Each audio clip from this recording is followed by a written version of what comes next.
बिस्मिल्लाहिर्रहमानिर्रहीम। इब्तिदा है रब्बे जलील के बबरकत नाम से जो दिलों के भेद खूब जानता है। मैं हूँ आतिफ आरिफ और आप देख रहे हैं मेरा फेसबुक और यूट्यूब चैनल। नाज़रीन, आज सबसे पहले बात करेंगे फौजी अदालतों में जो सिविलियन का ट्रायल केस है उस पर, और उसके बाद आज इसहाक डार साहब जो हैं वो सीखपा हो गए और अदलिया को पार्लियामेंट में मज़ीद मुदाखलत नहीं करनी चाहिए, ये ख्वाजा आसिफ साहब ने कहा। ग़ुलाम सरवर खान का तहरीक इंसाफ छोड़ने का ऐलान और नरेंद्र मोदी का अमेरिका का दौरा। सबसे पहले बात करते हैं जो फौजी ट्रायल केस जो सिविलियन का उसमें केस है।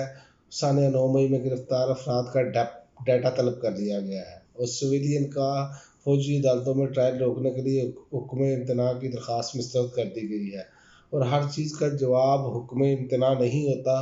उम्मीद है किसी सिविलियन का फौजी ट्रायल शुरू नहीं हुआ होगा, चीफ जस्टिस साहब ने यह फरमाया है और कैदियों की तफसील तलब कर ली है। ये तो एक था, और दूसरा जस्टिस काजी फाइज ईसा जो है वो बेंच से पहले ही अलहदा हो गए, जबकि जो उनके हक वो जो समझते हैं कि जी हमारे हक में बात करेंगे और ये वो उनको बेंच में शामिल नहीं किया जाता। आज वो भी जो है वो एक जो बनाया हुआ था इन्होंने हवा सा, वो भी आज ख़त्म हो गया। वो भी आज सबको पता चल गया कि क्या होने जा रहा है। और दूसरी बात यह है कि शहबाज शरीफ का आम इंतखाबात की तारीख और निगरान वज़ीर आज़म पर मुशावरत के लिए नवाज शरीफ से मिलने जा रहे हैं लंदन। वहाँ पर उनसे मुशावरत का फ़ैसला उन्होंने करना है। अब आप अंदाज़ा कर लें कि एक तरफ तो ये इमरान खान पर बहुत तनकीद करते हैं कि जी फ़लाँ, लेकिन इमरान खान को अभी भी किसी केस में सज़ा नहीं हुई और हमारा वज़ीर आज़म जाके एक सज़ा याफ्ता शख्स के साथ, बल्कि एक सज़ा याफ्ता शख्स जो है वो हमारे मुल्क के फ़ैसले कर रहा है। ये एक सवालिया निशान है। या तो सबके लिए कानून एक जैसा होना चाहिए, लेकिन यहाँ पर तो मामला ही उल्ट चल रहे हैं। और दूसरी एक और मैं इस पर बात ऐड करता चला जाऊँ, जब फ्रांस के सफ़ीर को निकालने के लिए हमारे मजहबी कुछ साथी दोस्त कह लें आप, हमारे भाई, वो मैदान में आए थे कि उनके सफ़ीर को निकालना चाहिए। दूसरी मरतबा जनाब बाहों में बाहें डालकर फ्रांस के वज़ीर आज़म के साथ हमारे वज़ीर आज़म की मुलाकात हुई। क्या उन्होंने अब दोबारा कभी एहतजाज किया या कोई इस पर बात की? जवाब आएगा नफ़ी में। इससे पता चलता है कि जैसे उनकी अपनी सोच नहीं है। अगर अपनी एक सोच और विजन हो तो बंदा उस पर बरकरार रहता है। और दूसरी एक और बात जो है वो IMF से कामयाबी की जो मुज़ाकरात की कामयाबी के मतलब साफ़ी ने इसहाक डार साहब से सवाल किया और वो सीखपा हो गए और उनको ये कहा कि इनका मोबाइल भी छीन लें, बल्कि वो तो साफ़ी का दावा है कि मुझे थप्पड़ भी मारा गया है। आप अंदाज़ा करें ये इतने ज़्यादा बौखलाहट का शिकार हैं कि इनसे कुछ भी संभल नहीं पा रहा। ये बौखलाहट का नतीजा है, क्योंकि जब आपके पास प्लान ना हो, दलील ना हो, बात का जवाब ना हो, तो फिर आप ऐसी हरकतें करते हैं। फिर आप मुखालिफ को या गालियाँ देते हैं या धमकियाँ देते हैं, या फिर जैसे वो साफ़ी कह रहा है कि मुझे थप्पड़ भी मारा गया है। तो ऐसी हरकतें अब जब ये करने पर आ गए हैं तो इनका इसका मतलब ये है कि जो कुछ फिगर्स बयान कर रहे हैं ये सब झूठ पर मुबनी है, क्योंकि इनके पास जवाब नहीं है। ज़ाहिर है जो साफ़ी बैठा था वो इकानमी को समझता था, उस IMF के मामला का सब इल्म है और तमाम बाकी लोगों को भी, अब तो आम लोगों को भी इल्म है कि IMF की तमाम उल्टी सीधी होकर शर्तें मानने के बावजूद वो इनको देने के लिए तैयार नहीं पैसे। वो इसी वजह, उसकी वजह भी यही है कि इन पर एतबार नहीं है किसी का। और दूसरी जानिब अदलिया को पार्लियामेंट में मजीद मुदाखलत से रोकना होगा। ये ख्वाजा आसिफ साहब जैसे ही केस लगता है, ये ख्वाजा आसिफ साहब उछल कूद के आके पार्लियामेंट में तकरीर शुरू कर देती हैं ताकि जजेस को दबाव में लाया जाए, इंसाफ इनकी मर्जी के मुताबिक हो, फैसले इनकी मर्जी के मुताबिक हो। ये इनका तरीका वारदात है। इसीलिए इमरान खान साहब, हम कहते थे इमरान खान साहब 20-25 साल हो गए हैं यही बात करते हैं, ये माफिया है, ये ऐसे रिएक्ट करता है। समझ नहीं आती थी उस वक्त हमें भी इस तरीके से, लेकिन अब ये चीज़ें रोज़े रोशन की तरह यहाँ हो चुकी हैं। हर चीज़ क्लियर होती चली जा रही है ये कैसे माफिया काम करता है। और जनाब कहते हैं साबिक दौरे हुकूमत में 24 से 25 लोगों को फौजी अदालतों में सजा सुनाई गई। ये जमहूरी हैं और फौजी ट्रायल की बात कर रहे हैं। सबसे बड़ी बात, अगर आज केस इनका लगा दिया जाए ना तो इनकी चीखें देखें आप कैसे निकलेंगी। तो ये दोहरा मेयार है, ये दोहरा मेयार ऐसे नहीं। इसी वजह से पाकिस्तान आज तनज़ली का शिकार है कि हमारे यहाँ 2 कानून हैं, एक غریب آدمی کے لیے اور ایک اشرافیہ کے لیے. اشرافیہ جو مرضی کرتی رہے، مافیا جو مرضی کرتا رہے، اس کے لیے یہ قانون نہیں ہے. اور ایک اور خبر یہ ہے کہ آج غلام سرور صاحب کا بھی خان کا بھی ضمیر جاگ گیا اور انہوں نے بھی مذمت کر دی. مذمت تو پہلے دن سے لوگ کر رہے ہیں اور انہوں نے تحریک انصاف چھوڑنے کا اعلان کر دیا. اور وہی پرانا جو تمام لوگوں نے جیسے پریس کانفرنس کی ویسے انہوں نے پریس کانفرنس کی. لیکن میں نے پہلے بھی ویلاگز میں بتایا کہ جو مرضی چھوڑ کے بھی چاہے عمران خان یا تحریک انصاف کو اس پر کوئی فرق نہیں پڑتا، نہ ہی کوئی فرق پڑے گا. یہ تو ہے ہمارے ملک کے حالات. ٹھیک ہے، ہم کیا کر رہے ہیں اپنے ملک کے ساتھ. اور دوسری جانب آپ دیکھیں کہ جو بات کسی کی صحیح ہے وہ کرنی چاہیے. نریندرا مودی جو ہے وہ ان کا دورہ ہے امریکہ، انہوں نے ہنرمند بھارتیوں کے لیے ویزوں میں آسانی پیدا کرنے کی جو ہے وہ ان سے یقین دہانی مانگی ہے امریکہ سے. یہ دیکھیں وہ اپنے لوگوں کے لیے کیا کر رہے ہیں.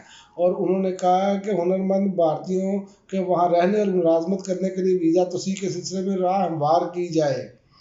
اور اس پر انہوں نے بات بھی کی. اور غیر ملکی خبر رساں ایجنسی رائٹرز کے مطابق وزیر اعظم نریندرا مودی کی طرف سے رواں ہفتے ہنرمندی بھارتی شہریوں کے امریکہ میں رہنے اور ملازمت کرنے میں مدد کے لیے سرکاری دورہ کرنے کے بعد امریکی صدر جو بائیڈن کی انتظامیہ نے بھارتی شہریوں کے وہاں رہنے اور ملازمت کے لیے مواقع پیدا کرنے میں آسانی کی یقین دہانی بھی کرا دی ہے. یہ دیکھیں ہمارا اور ان کا فرق. آج بھارت بلندی تیزی کے ساتھ ترقی کر رہا ہے، چائنا کو ٹکر دے رہا ہے، اور ہمارا دیکھ لیں معاملہ کدھر کھڑا ہے. اور ہم اپنی عدلیہ کو دھمکیاں دیتے ہیں، پارلیمنٹ کی بات عدالت میں نہ جائے، عدالت کی بات پارلیمنٹ میں نہ جائے. ابھی تک ہم ان چیزوں سے نہیں نکل پائے اور وہ دیکھیں وہ کہاں پر چلے گئے ہیں وہاں. اور بھارت ہم سے کتنے گنا بڑا ملک ہے، آبادی کے حساب میں سے بھی وہ دنیا کا دوسرے نمبر پر ملک ہے، اب غالباً پہلے نمبر پر بھی آنے والا ہے. تو یہ ساری صورتحال ہے اور ہم کیا کر رہے ہیں؟ ہم وہی کر رہے ہیں. مخالف کو گرانا کیسے ہے، مخالف کو کچلنا کیسے ہے. ہماری قومی سوچ ہی کوئی نہیں ہے. 2 سال بعد ہمارا سارا ویژن بدل جاتا ہے. اب ہم نے یہ کرنا ہے، اب یہ چور جو ہے یہ اب صحیح ہو گیا ہے، یہ اب نیک آدمی ہے، اب فلاں چور ہے. ہم اسی سے باہر نہیں نکلتے. وہاں کی عدالتیں جو فیصلہ دے دیتی ہیں، بھارت کی عدالت جو فیصلہ دے دیتی ہے، حکومت کی کیا مجال ہے کہ اسے تسلیم نہ کرے. لیکن یہاں پر عدالتیں بھی دباؤ میں آتی ہیں، نظام انصاف پورا دباؤ میں ہے. فیصلہ اگر دے بھی دیتے ہیں تو مانا نہیں جاتا. تو یہ صورتحال ہے اور یہی ہماری اور ان کی جو ترقی میں فرق ہے. دیکھیں ان کے جو سیاستدان ہیں، ان کے سیاسی اختلافات لاکھ جتنے مرضی ہوں، لیکن وہ اپنے قانون کے اندر رہ کر بات کرتے ہیں، وہ اپنے قانون کے مطابق چلتے ہیں. ہمارے ہاں قانون بھی موجود ہے، آئین بھی موجود ہے، سب کچھ موجود ہے، لیکن اشرافیہ جو ہے اور مافیا جو ہے وہ اسے ردی کی ٹوکری میں پھینک کر اپنی مرضی اور منمانی کرتا چلا جا رہا ہے. آخر میں آپ کو پھر وہی بات کروں گا لوڈ شیڈنگ کی. گرمیاں شروع ہوئی ہیں اور آپ دیکھیں کہ برکس نکال دیا. 7 گھنٹے بہت ساری جگہوں پر لوڈ شیڈنگ ہو رہی ہے، 8 گھنٹے اور مسلسل. جی آج ٹرانسفارمر خراب ہو گیا ہے، آج جی پتہ چلا جی آپ واپڈا کے آفس گئے ہیں، آج جناب فلاں چیز جو ہے وہ ٹھیک ہو رہی ہے، ہم لائنیں ٹھیک کر رہے ہیں. جب جیسے ہی گرمیاں آتی ہیں ان کو پتہ ہے انہوں نے بجلی اتنی مہنگی کر دی ہے، فرنس آئل ان کے پاس موجود نہیں، اگر موجود ہے بھی تو وہ اتنا مہنگا ہے کہ ان کو پتہ ہے کہ لوگوں کو جب مزید بل لانے ہیں تو چیخیں نکلنی ہیں. اس کے باوجود لوگوں کو بلوں کے میں جو ہے وہ انبار لگا ہے پیسوں کا. آپ یقین کریں کہ ایک آدمی کو جو بل 2000 آتا تھا وہ 10,000 آ رہا ہے، 12,000 آ رہا ہے. کیا کرے گا غریب آدمی، کیا کھائے گا؟